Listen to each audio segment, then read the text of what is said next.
2394. Committee, any questions? Representative Carmichael. I'm sorry, Mr. Chair, I may not have heard correctly, but the rule does require that we know upon what organization or upon whose behalf the legislation is being introduced. Yes, just to restate, Jessica Lucas for the Clean Energy Business Council. I appreciate that. I didn't catch the last part of it. Thank you, Mr. Chair. Thought I'd ask, but I just didn't catch it. Okay. Do we have any other bill introductions? I'm not seeing any at this point in time, so I've got that one checked off. I guess I don't know if I want to talk to Nick on this one or what. There's several bills out here in kind of na-na land. And do we know if they are getting ready to be introduced? Because I'm getting ready to run down the line of what I'm expecting out here. And the reason I'm doing this, I'm going to run through. We got the last day of individuals requesting bill drafts on January 29th. That's coming up really quick. Got the last day of committee requested bill drafts on February 6th. We got the last day for an individual to introduce a bill to this committee, February 7th. Last day for a committee introduced bill is February 9th. And the last day this committee will meet is February 20th. So if we don't get some bills running soon, we're not going to run bills this year. So I know there's several out there and we're back and forth on different discussions of a word here and there. If it doesn't get in, we're not going to hear it. Nick, do you know the latest on the utility pole attachment bills? Is that ready to go or is that still in negotiation? I'm not beyond introducing it myself. Yeah, I believe the parties are ready to go on that. Okay. Just it needs an introduction from some person or member of the legislature. Hey, do you have the RS number on that? I can pull that up real soon, Mr. Chair.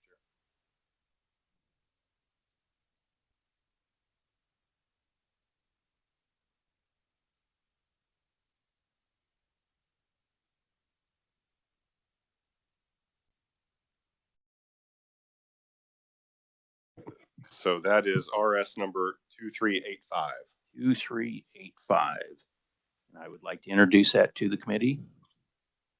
And that has to do with attaching items to utility poles, specifically for police departments. Any questions? Okay. We have a possible KCC bill dealing with coma. I'd like to introduce that today, but I need an RS number. That is RS number 2208. 2208. Okay, and I would like to introduce RS 2208. It's dealing with the KCC and the Kansas Open Meetings Act changes. Do you have a question? Okay. Go ahead, Representative. Thank you, Mr. Chair. This may be a question for the reviser. There has been some discussion of appending to that bill provisions regarding a nominating commission for KCC members. Does this draft include those provisions or does it not include those provisions? Please answer. That's an excellent question. Well, I'm going to look to you, Mr. Chairperson. This is your draft. You are the requester on the system. So I will be looking to you to make that decision as to whether that provision is included within this draft or is it something that's considered separately. At this point, I'm thinking we need to keep it separate. This should be for coma related changes.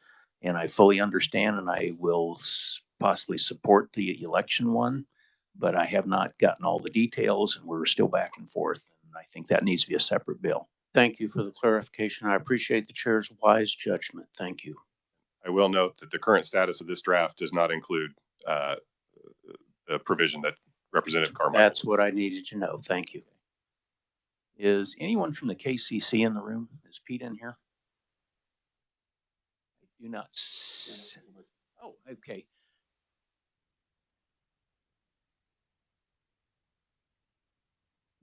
Pete, you're with the KCC. Are you ready with the pipeline safety bill that I know is looming out there?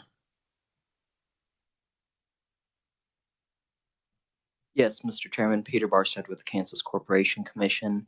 I was planning on introducing that on Thursday, but if you like, we can go ahead and introduce We're that done. today. Do you have the RS number, or otherwise we can look it up? I do not have that RS number off the top of my head. Nick, could you help me out there? Mr. Chair and Committee, that is RS number 2450. Go ahead, Pete. So this is a bill concerning pipeline safety and sponsored by the Kansas Corporation Commission. Any questions, committee? All right. Thank you, Pete. Consider that. Thank you, Mr. Chair.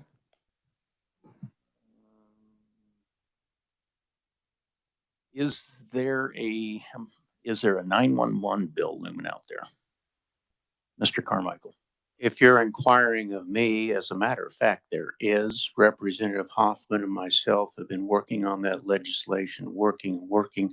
I don't know what the current status of it is, but if the reviser has an RS number and it's good enough to get introduced, I suggest we get it introduced.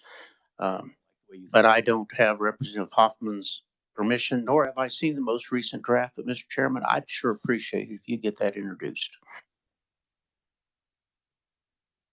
So with that one, with all due respect, Mr. Chairman, I'm going to withhold that RS number until I speak with Representative Hoffman on that request, and make sure that he is good with the introduction of that item. And that's entirely reasonable. Yeah, it is. It is. I'll get in touch with Representative Hoffman, and part of the delay is my fault, and I'll be in touch with him by Thursday. Just trying to push things along a little bit. Okay. Did you have a question, Mr. Penn? Okay. Mr. Schreiber? Thank you, Mr. Chair. Just so you know, kind of what will be in the pipeline. I'm going to meet with Nick tomorrow on this, but I'm going to have a bill on, or hopefully have a bill on nuclear generation here in the state. Nuclear generation.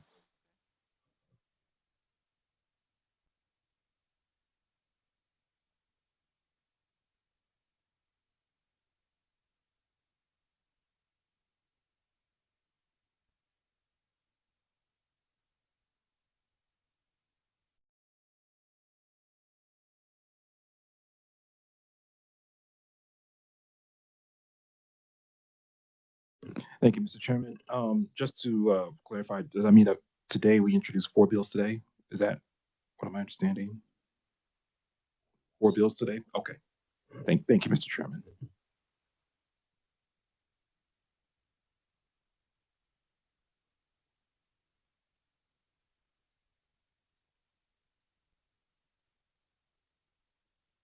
I'm sorry, have my mic off. Okay. Don't see any other bills, so we're going to back up. I'd like to get the approval of the minutes from January 18th committee meeting. Representative Penn. Mr. Chairman, I so move. Okay. Do we have a second? Representative Williams seconds it. Okay. All in favor of approving the minutes from January 18th, please say aye. Any opposed? Looks like they're approved. All right. I appreciate that, committee. And with that, let's head on down to our rural broadband companies. We've got Catherine Moyer here today, who is with Pioneer Communications. Welcome. Good. Is your microphone on? Just verifying. There we go. There we go. Good morning, Mr. Chairman. As you mentioned, I'm Catherine Moyer. I'm with Pioneer Communications, and we're headquartered in Ulysses, Kansas. But today I'm here on behalf of the Communications Coalition of Kansas, also known as CCK. What you have in front of you is 4 pages of written testimony and 4 addendum pages. I'm not going to read that. Rather, I'm just going to talk about a few things, highlight a few things. Happy to take questions. I'll defer to the chairman as to whether to take questions during testimony or afterwards. But happy to do so whenever you are all so inclined. Our industry uses a lot of acronyms. I did my best in the testimony to spell out those acronyms, and I'm going to do my best in my verbal testimony to do it as well. But if there is something that I gloss over, please feel free to interrupt and ask me to clarify that. So CCK represents the rural local exchange carriers of Kansas. Basically, we're the companies that serve internet and phone service in the really rural parts of the state of Kansas. There's 34 of us throughout the state. We serve all counties except Wyandotte. and we serve more than 50% of the geographic area. However, only 15% of the households in Kansas. We're community-based providers. We live and work in the communities that we serve. We have a vested interest in our communities doing well and our neighbors doing well. We use internally generated funds to do projects to build fiber throughout the state.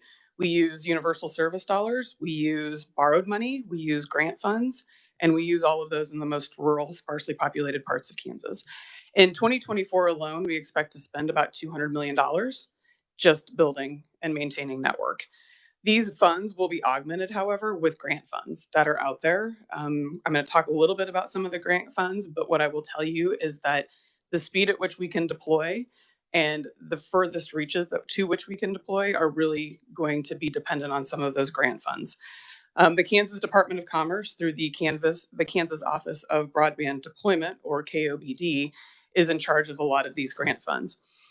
They've already administered 3 rounds of the Broadband Acceleration Grant Program, and they have 7 more rounds of that to go. Broadband Acceleration Grants, BAG grants, were funded through the Eisenhower Legacy Transportation Program. The first 3 years were funded at $5 million a year. The last 7 years will be funded at $10 million a year. They are 50-50 grant dollars, so if we go and apply for it and they grant all 5 million or all 10 million, it actually becomes 10 million or 20 million depending on the year. So it really does stretch quite a bit, the dollars from the grant projects. KOBD also deployed $83.5 million of capital projects fund. This money came from the US Treasury in 22 and 23. And then the Strengthening People and Revitalizing Kansas Committee, which you all probably remember as the SPARK Committee, committed $49.2 million that was also distributed by KOBD. And then additionally, when there was some leftover American Rescue Plan Act money, ARPA dollars, the SPARK Committee recommended another $35 million for KOBD to distribute. Now, the bigger chunk of the money that KOBD is going to distribute will come either later this year or into 2025, with $451 million from the National Telecommunications and Information Administration's Broadband Equity Access and Deployment Program, which work is calling BEAD for short. A few of the things, I mean, those are big dollars, obviously. Every single state is getting different dollars depending on how far broadband was deployed and what the size of their states are, et cetera. But Kansas is getting $451 million of that money. So I want to talk about a few of the considerations for us as we start to apply for those grant dollars. The really rural parts of Kansas don't have a viable business plan to really truly build and then maintain and future upgrades to networks, while also pricing the service at something that customers can't afford. I think that's a really important part of this, is making sure that that service we're giving to customers is affordable, because it's no good to build a broadband network if nobody can access it because of price. As we look at these grant opportunities, we need to be certain that that one-time grant is sufficient to build the area, while also then looking at the revenues that we're going to take from that network, from those customers, to then maintain and upgrade that network in the future. Because if there isn't enough revenue that comes from that network that's built, the initial investment ends up stranded because there aren't enough dollars to then upgrade and continue to improve the service. So I think carriers in rural Kansas really need to be invested in the long-term plan. It can take more than 20 years in some cases to recover on those initial investments. So I'm going to talk about a little bit of a project that Pioneer Communications did recently. We built 32 rural territory locations, $750,000. So that's $23,500 per location. So if you think about that, if the revenue per location is $100 a month, it's going to take more than 20 years for us to recover that initial investment, not to mention anything else that we do later on, upgrading, just maintaining the service, period. So it's companies like us who have that long-term game plan, who are invested in our communities, that are really best set up to serve these really rural, sparsely populated parts of Kansas. You know, I'll tell you, most CCK companies have been around for 75 to 100 years, and there really is no plan for us to go anywhere else. This is what we want to do, and this is where we continue to put our time and effort. The other thing I want to talk about is that those networks need to be scalable. I think we've seen, as customers adopt broadband and there are more and more devices connected to the network, the actual amount of data bandwidth needed increases. It's just been an impressive amount of growth over the last several years. COVID obviously sent a lot of people home to do work and school, doctor's visits, et cetera, from their locations at home. And so the scalability of that network to meet the data bandwidth demands was really, really important. So if networks aren't scalable, it's probably pretty quickly that they become antiquated. Switching gears, I'm going to point to the 4 addendum pages that were provided to you with the testimony. In 2023, CCK partnered with the Center for Economic Development and Business Research at Wichita State University. We've done this several years, but really the purpose is to show that the impact that CCK companies have in the really rural parts of Kansas have an impact to the overall economic viability of the entire state. So that you get the infographics and the 2-page executive summary and the 4 pages that we provided to you with my testimony.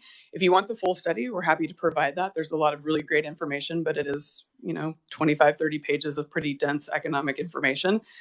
But basically, again, it is to highlight the importance that our companies have and that rural Kansas has to the state economic benefit as a whole. So a little bit more about the sparseness of our territories. I'm going to talk a little bit about Pioneer's certificated service area, where we have regulatory requirements to serve. And then I'll talk a little bit about the other areas that Pioneer serves outside of those regulated areas. So Pioneer serves 5,000 square miles in the southwest part of Kansas. With our population, that's about 2 people per square mile. However, if we take into account our population distribution, 81% of our customers of our population reside in 15 square miles of those 5,000 square miles. So 19% of our population resides in the other 4,985 square miles. So it makes it really sparsely populated once you get outside of those population centers and drops it to less than half a person per square mile. And so what I'm telling you that for is to note that how sparsely populated it is, but how few people actually access the vast majority of the network miles that we build. But it also tells you that the cost to serve these customers are much higher than urban areas where you actually have density and you pass a lot more people per square mile or a lot more passings per mile of network. More customers, you have more people to spread the cost of the network to, obviously. And our service territory looks like all of the other CCK service territories. All the other companies are serving that type of sparsely populated territories. And just briefly, we're also carriers of last resort. This means that we have to serve people in those regulated areas if they want voice. That obligation was established because otherwise there's really not a business plan to otherwise serve those customers. So in exchange for accepting those responsibilities, we actually do receive dollars from the Federal Universal Service Fund, the USF, as well as the Kansas Universal Service Fund, the KUSF. And so KUSF and USF dollars are used to deploy and maintain network to serve, again, these customers in the really rural parts of Kansas. But in order to access those dollars, we have to spend those dollars first. We actually have to go and make the deployment. We have to invest in the network. We have to put the fiber in the ground. We don't simply get some dollars and people go, okay, go out and spend it. You actually have to spend the dollars and then you come back and can receive some of that money back to, again, help offset the cost and mostly make it affordable to those customers in the rural parts of Kansas. So again, we'll look at the technology. We'll look at what our customers' needs are. We'll make a business decision, and then we go ahead and invest. Again, after those investments are made, that's when we actually receive dollars back. It's really been a success story, frankly, in the rural parts of Kansas. But it's also been a success story for the people that want to reach those customers with our network. And that's not just other carriers, but all the companies. I mean, you think about the amount of edge providers like Google and Amazon and Netflix, et cetera, reaching those rural providers. It's obviously been a success story for them. Additionally, we provide a lot of the fiber backhaul for wireless carriers in the rural parts of Kansas. What I mentioned earlier is that this is the regulated part of Pioneer's service territory, but there are other parts of our territory that aren't regulated where we have found places to make a business plan to actually serve customers.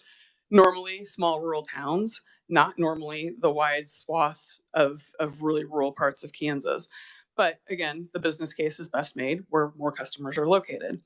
But that means there's still parts of Kansas that are unserved and underserved. And you can argue about what unserved and underserved definitions are, but generally it's speeds and it's availability at the customer location. And those are often determined by either the grant programs themselves or the Federal Communications Commission's definitions of what is unserved and underserved. So with that, I covered a lot, but I'm happy to talk about anything I covered, anything else, the WSU study. I'm happy to stand for questions. Thank you very much. Committee, Representative Schreiber.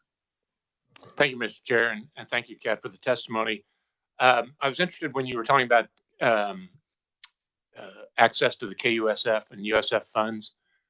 So you expend the money and then apply for reimbursement, is that Basically, correct? yes. We expend the money and then come back, and there's usually a 2-year lag before we can then receive some of the dollars. And then it depends what those dollars were spent on. It depends if they were spent on fiber network, electronics, computers, et cetera. That's a portion of will be recovered, but it is several years down the road. KUSF works, that's a universal service one. KUSF works slightly differently in that you go in with your aggregated cost of service and you have a rate case in front of the Kansas Corporation Commission, and then the KCC determines what your amount of money reimbursed should be. So that lag for the KUSF is dependent on the hearing schedule for the KCC, and then USF is the 2 years? It's usually about 2 years. Okay, thank you. Thank you, Mr. Chair. Anyone else? Okay, I'm going to throw a question out to you here, just because it's in your testimony here. But fourth paragraph down on the main document. In 2022 to 23, Kansas Office of Broadband deployed $83.5 million of capital projects fund that the state receives through the U.S. Treasury. The Spark Committee committed $49.2 million that was distributed by the Office of Broadband again. And I know it's not necessarily your realm, but maybe you, or I might be talking to staff too, but do we have a breakdown of where the $83.5 million was deployed? Yes. You do? I actually have it. You can by company and amount, and then also premises covered or number of customers covered. I do know that Jade Piros-de-Carvalho, who's the KOBD director, she is testifying this afternoon in the Senate Utilities Committee, and I've seen her testimony, and she's actually got it broken out in tables, which is pretty helpful. But I'd like yes, to copy that, no matter who it comes from, I don't care. And then our portion of the $451 million yet to be deployed. Is there any information on that yet as far as where it's going? not where. What every individual state has to. There are several different steps that each state has to go through with NTIA to get the money actually deployed to the state. And part of that is then putting together what their rules are going to be. Like, what are your application areas going to be? As of right now, I believe the state of Kansas plans to use school districts. And so you're going to look at, school districts and the unserved or underserved premises in those school districts, and people are going to make applications based on that. But that's what the KOBD is working with NTIA right now on. Until we have NTIA approves those plans, we don't know for sure how those will progress. But again, that's the process that the state is going through right now. Back to the $83.5 million, that was to go to underserved locations. Is that a correct statement? The 83.5 came from, Capital Projects Fund. Yes. Okay. There were, I will have to double check on what that speed threshold was, but yes, it was to provide funding for unserved and underserved, depending on the part of the territory. Can you give us the definition of what, we know what non-served, but what is underserved? Well, right now, again, this depends on the program, but right now, the FCC's current definition is 100 megabit down and 20 megabit up. So 100 over 20 is what they're calling served. So anything below that would be underserved until you get to unserved, and anything generally under 25.3 is considered unserved. Thank you. Committee, any other questions? I am not seeing any. Thank you for making the long trip in here. Sure. So it's always good to see you. You've been before this committee several times. So thank you, Mr. Chairman. I appreciate it. All right.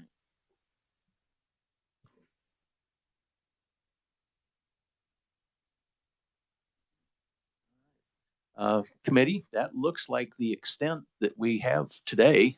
My main goal was to get some bills introduced so that we can start not hearing presentations, but start working bills and getting them going here. So if there's any other questions or comments, if not, I'm going to close it down.